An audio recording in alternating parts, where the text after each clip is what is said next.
When the world looks at Mel Brooks, it does not merely see a man who redefined the boundaries of American humor. At 98 years of age, you are looking at the living, breathing memory of comedy itself. He is a monument of a man who has survived his beloved wife, his closest creative partners, and nearly every contemporary who once stood beside him on the front lines of the golden age of entertainment. For decades, his primary vocation was to make the world laugh, to find the absurdity in the dark, and to poke fun at the very things that terrify us most. But recently, when photographers caught a glimpse of him outside the quiet, gated sanctuary where he has lived in near seclusion, there was no punchline to be found. There was no trademark twinkle in his eye, no quick-witted remark for the cameras, and certainly no smile.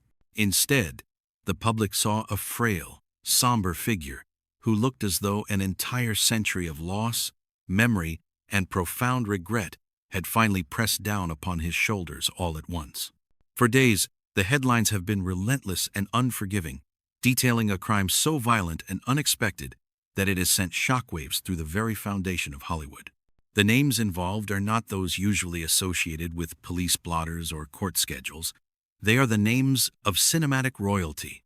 The arrest of Nick Reiner has turned a family name that once symbolized warmth, intellectual humor, and a vast creative legacy into a centerpiece for clinical police reports. While the public and the media commentators have spent countless hours debating timelines, evidence, and the mechanics of the law, Mel Brooks remained noticeably silent. In the high-stakes environment of Tinseltown, that silence carried a weight more significant than any carefully crafted public relations statement. Everyone in the industry understands that Mel was not just a colleague of the Reiner family. He was the last patriarch standing, a man who was practically family and often referred to as Uncle Mel. He was the man who helped raise Rob Reiner, the man who changed his diapers and watched him transition from a reckless youth into one of the most respected and successful directors of his generation.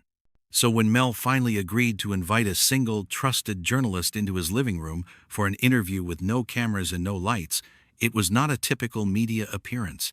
It was a raw, unfiltered reckoning. Mel Brooks did not begin this conversation by discussing the legalities of the crime or the sensational details found in the news. He began with a crushing sense of guilt. Sitting alone in his armchair, his hands trembling with a fury he had suppressed for years, he revealed a truth that challenges the common narrative. While the world continues to label this event as a sudden tragedy, a mental break, or a random act of madness, Mel Brooks is here to tell us that we are wrong. With eyes that were clear yet flooded with emotion, he stated quietly that this horrific outcome did not come out of nowhere. It was not a sudden snap of the mind. In his view, it was a slow-motion collision that everyone in the inner circle saw coming for nearly a decade. He admits with devastating honesty that they all stood by and watched it happen, because loving Rob Reiner meant they were never brave enough to tell him the difficult truth. This is the thesis of a man who has seen it all, that sometimes the very love we use to protect our children can become the catalyst for the destruction of everything we hold dear. This is not just a story about a crime. It is an investigation into the limits of devotion and the high cost of maintaining a legacy at the expense of reality. To understand the depth of the pain Mel Brooks is currently carrying, one must first understand the foundation upon which his life was built. For over 7 decades, the names Brooks and Reiner were essentially synonymous with the heartbeat of American comedy. Mel was not merely a friend to Rob's father, the legendary Carl Reiner. They were two halves of a single soul. After the passing of their respective wives, the two men spent nearly every night together, sharing quiet dinners on TV trays and watching Jeopardy until there was simply no more time left on the clock. Mel Brooks is the living memory of that era, a man who at 98 years old has outlived almost everyone who once stood beside him in the spotlight. Because of this profound history, Mel wasn't just a witness to Rob Reiner's life, he was a participant in it. He was Uncle Mel, the man who helped steer Rob from a reckless child into a directorial titan. When Mel speaks about the current tragedy, he isn't speaking as a distant observer or a Hollywood commentator looking for a soundbite. He is speaking as a man who helped raise the person at the center of the storm. He describes sitting in his armchair today, his hands trembling not from the natural frailty of his age, but from a buried fury regarding the events that unfolded in that Brentwood home. The silence he maintained in the immediate aftermath of the arrest was not a sign of indifference. In this industry, a silence from a man like Mel Brooks carries more weight than any prepared press release because it signals a grief too massive for words. He finally chose to break that silence because he believes the world is misinterpreting the nature of the crime, calling it a sudden act of madness when he knows the truth is far more clinical and far more haunting. Mel's account strips away the glamorous mythology of the Reiner dynasty to reveal the human cost of their legacy. He recalls the days when Carl was alive, and the house was filled with the kind of intellectual warmth that defined their generation. But even then, there were fractures beginning to show in the third generation. Mel admits that as the last patriarch standing, he feels a heavy responsibility to protect the legacy of his friends, yet he is haunted by the feeling that he failed in that very duty. He feels he failed because he didn't intervene more forcefully, even though he saw the slow collision approaching for nearly a decade. This sense of failure is compounded by the fact that he was the person Rob reached out to in his final moments, a testament to a bond that surpassed mere friendship and entered the realm of brotherhood. The tragedy has left Mel marooned among his memories, surrounded by photographs of his late wife Anne Bancroft and memorabilia from his greatest professional triumphs. Yet, none of those accolades provide comfort now. He describes the current atmosphere as one defined by a heavy, permanent silence, where the phone no longer rings with the familiar voices of the Reiners. For Mel, the death of Rob Reiner represents the final connection to his best friend Carl being severed in the most violent way imaginable. He is the last one left to tell the story, and he refuses to let that story be sanitized for the sake of public comfort or celebrity image. His testimony is intended to be a devastating reminder that behind the gates of immaculate Brentwood estates, the rot of reality can eat through even the strongest foundations. The narrative being spun in the media suggests that the violence at the Reiner residence was a bolt from the blue, a sudden and inexplicable psychological snap that transformed a son into a suspect overnight. But Mel Brooks, sitting in the stillness of his home, flatly rejects that interpretation. He describes the reality not as a snap, but as a slow, agonizing collision that those in the inner circle had been watching with a sense of helpless dread for nearly 10 years. This was not a story of a monster appearing out of the darkness. It was a story of a boy who grew into a man while losing his grip on reality and his own humanity. Mel recalls that while the public saw the polished exterior of a Hollywood dynasty, the people closest to Rob and Michelle were acutely aware that Nick Reiner had become a dangerous presence long before the headlines broke. This descent was marked by a repetitive and exhausting cycle of failed interventions and rehab attempts that seemed to yield no lasting change.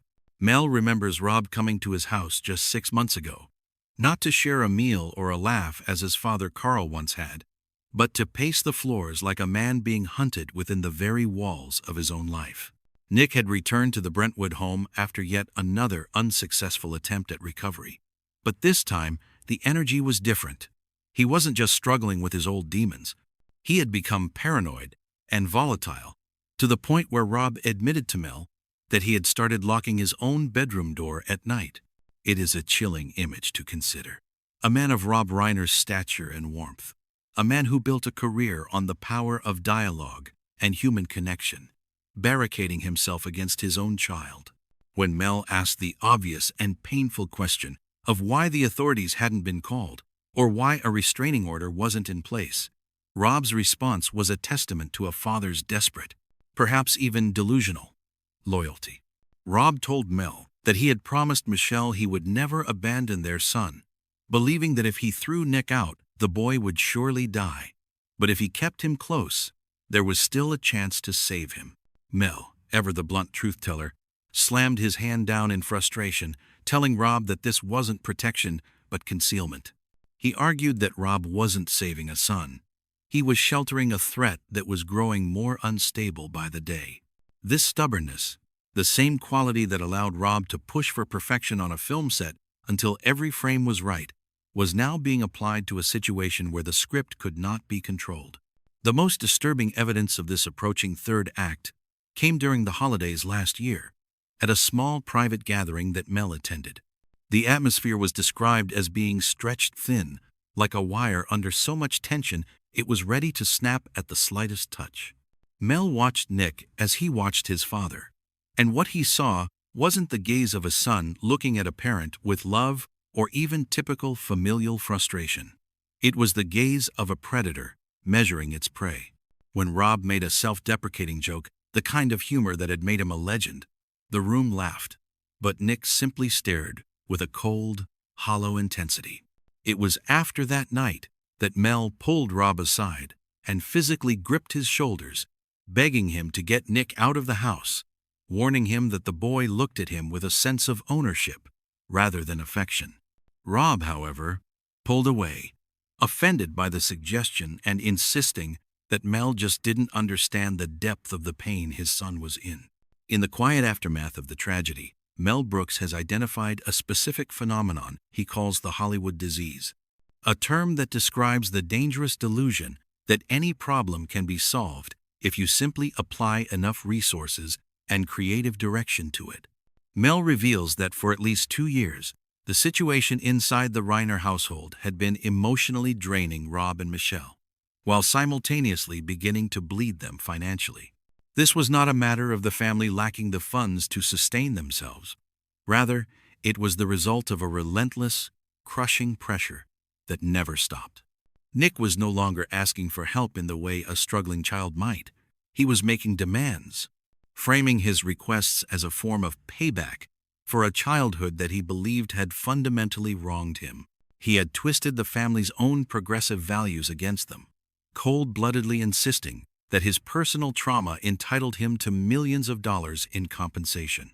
Mel describes this dynamic as a form of financial abuse that stayed hidden behind the gates of their immaculate Brentwood estate. Rob would sit across from Mel, visibly shaking with tears in his eyes, and show him messages from Nick that were overflowing with venom. These messages accused Rob of ruining his son's career, his future, and his very life.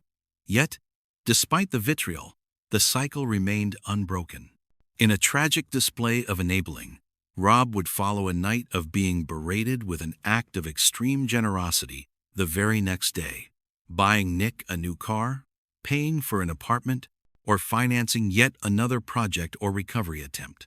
It was a pattern born of a father's desperate hope, but Mel saw it as the fuel that kept the fire burning. The core of the issue, according to Mel, was Rob's belief that he could direct his son's recovery with the same precision and vision he used to direct a masterpiece like The Princess Bride. He operated under the assumption that if the setting was right, the lighting was perfect, and the support system was constant, the script of Nick's life would eventually change on its own. He treated life as a production, where a happy ending could be manufactured through sheer will and infinite resources. But as Mel points out with heartbreaking clarity, life does not follow a script, and the third act approaching the Reiner family was not one that any amount of Hollywood magic could rewrite. Mel's account reveals that this wasn't just about money. It was about a calculated, articulate manipulation. Nick knew exactly which buttons to push to keep his parents in a state of perpetual guilt and obligation. This psychological warfare turned the home into a place of fear rather than a sanctuary. By refusing to acknowledge the reality that their son had become a predator, Rob and Michelle inadvertently created an environment where the danger could grow unchecked. Mel's critique is sharp.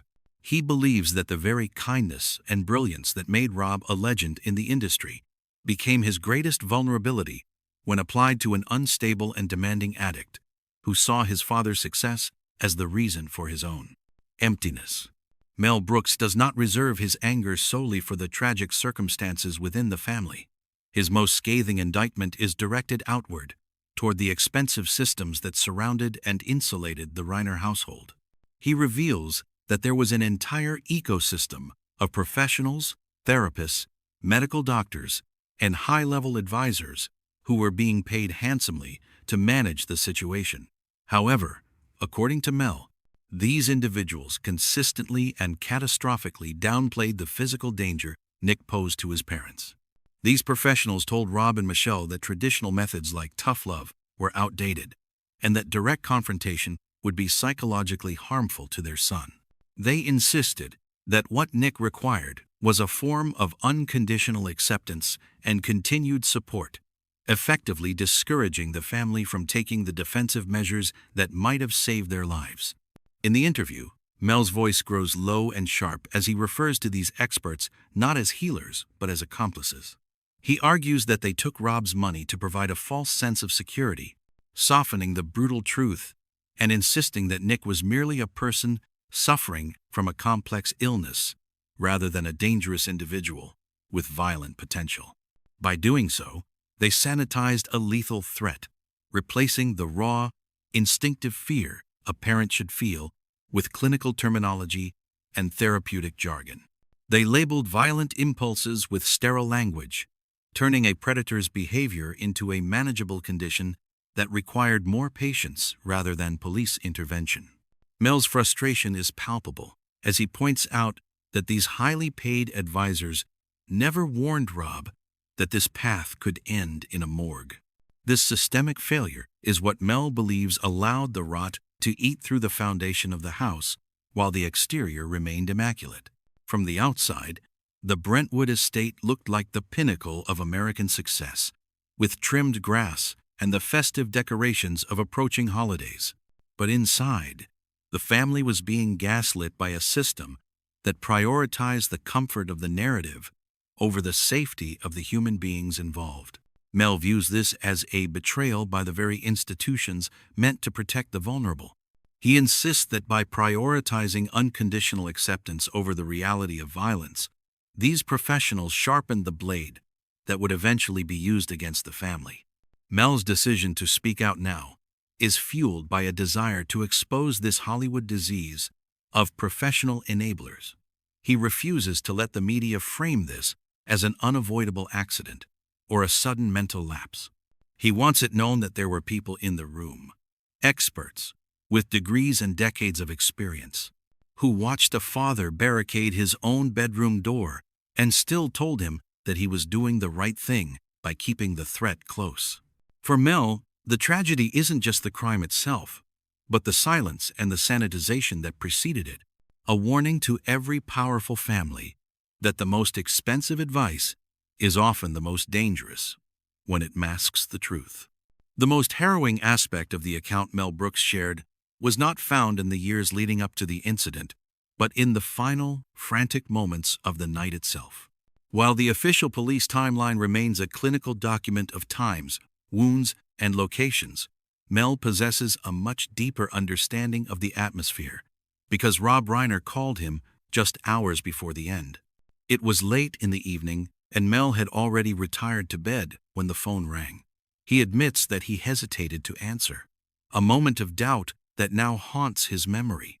When he finally picked up, Rob's voice was barely a whisper, a sound stripped of its usual confidence and warmth. Rob wasn't calling to have a typical conversation.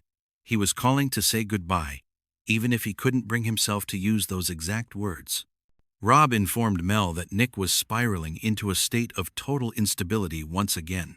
The tension in the house had reached a breaking point, fueled by Nick's frantic and paranoid screaming about the family will. He had become convinced that his parents were cutting him out of his inheritance, a delusion that pushed his volatility to a lethal level. Upon hearing the fear in his friend's voice, Mel immediately urged Rob to flee the property. He told Rob to get in his car and simply drive to the safety of Mel's home, begging him to abandon the situation before it turned physical.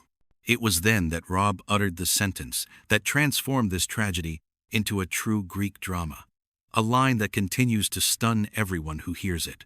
Rob told Mel that he could not leave because Michelle was still in the room with Nick, desperately trying to calm their son down. Rob knew that if he walked out of the door to save himself, Nick would turn the full force of his violent impulses onto her. In that moment, Rob Reiner made a conscious, terrifying choice. He stayed in that house and walked back into that room to protect his wife from the very danger they had spent years trying to neutralize with love. He understood the volatility, and he recognized the monster their enabling had inadvertently nurtured, yet he chose to stand his ground as a final act of devotion. This was the last time Mel Brooks ever heard his friend's voice. The realization that Rob died as a result of his commitment to his family has left Mel in a state of profound emotional collapse. He wept openly during the interview, not just for the loss of a peer, but for the boy he had once watched playing on the floor with Rob Reiner. Mel feels a crushing sense of failure, believing that as the last patriarch of that great generation, it was his responsibility to have called the authorities himself. He is left with the agonizing knowledge that he saw the end coming, and yet, like the rest of the circle, was unable to stop the final, devastating curtain call.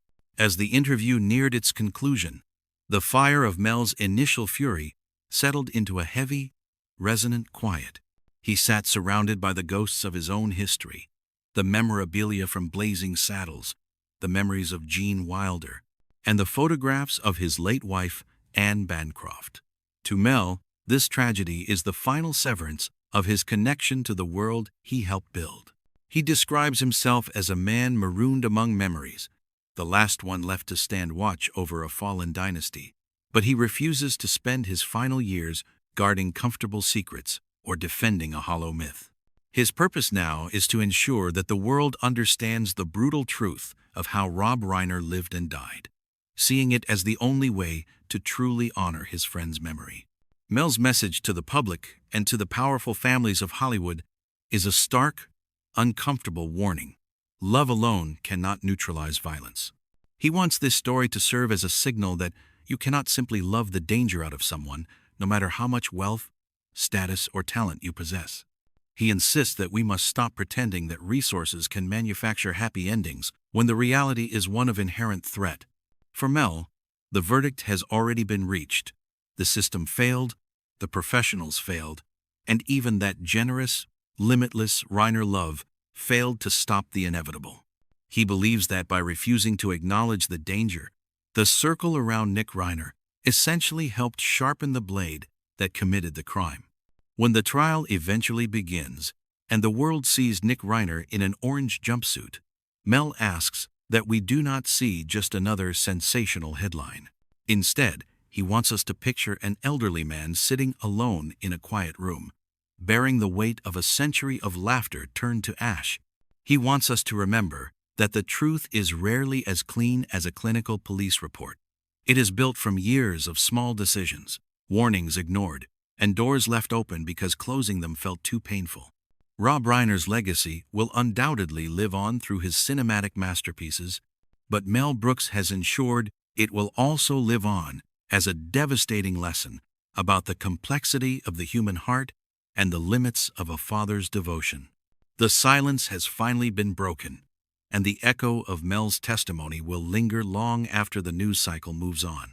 It is a story that hurts deeply because it forces us to examine our own families, our own silences, and the fractures we try so hard to hide. Mel Brooks has done the last thing a true friend can do. He has told the raw, uncomfortable truth. He has refused to let Rob's death become a sanitized lie, choosing instead to offer a warning that might prevent this story from repeating itself in another home, behind another set of golden gates. In the end, the truth is the only thing that remains when the laughter stops.